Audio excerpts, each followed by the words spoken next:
النهارده هنعمل مافن فانيليا بقطع الشوكولاته. فعلا هو ألذ واهش واطرى مقادير لمافن ممكن تجربوها فعلا او تاكلوها. المقادير بتاعته مظبوطه قوي قوي، طريقته صح جدا. فعلا لو هتعملوها بنفس الطريقه دي هيظبط معاكم جدا.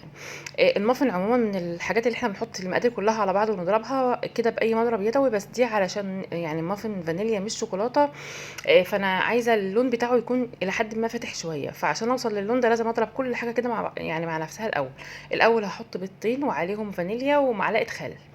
واضربهم كويس مع بعض جدا، وبعد كده هزود عليهم السكر بالتدريج كده، الاول البيض والفانيليا والخل وبعدين وراهم السكر على طول.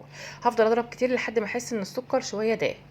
بعد كده هزود الزبده على الزيت، هي نص كوبايه بس، انا حاطه فيها تقريبا ربع زبده على ربع زيت. هضربهم مع بعض بقى لحد فعلا ما احس ان خلاص السكر والزبده اختفوا خالص ودابوا مع بعض. هزود اللبن، فعلا هحس ان لون الخليط يفتح جدا. اللبن كوبايه لبن دافيه، مش سخنه ومش ساقعه، دافيه، ودي بتطريه وبتديله قوام حلو جدا. وبعد كده هزود كوبايتين ونص دقيق وعليهم نص معلقه بيكنج صودا. انا بحب في المافن زي الكوكيز كده نحط بيكنج صودا مش بيكنج باودر.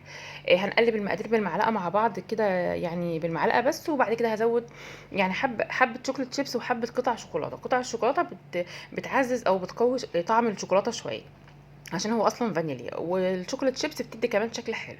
هقلب المقادير بس بالمعلقه مع بعض. وبعد كده بقى هجيب صينيه الكب كيك اللي هي العاديه. ممكن احط ورق كب كيك، وممكن اعمل ورق الزبده ده كده. هو طالع عموما الشكل ده دلوقتي، وانا بعمله بطريقه سهله خالص من غير ما اقطع ولا اعمل حاجه.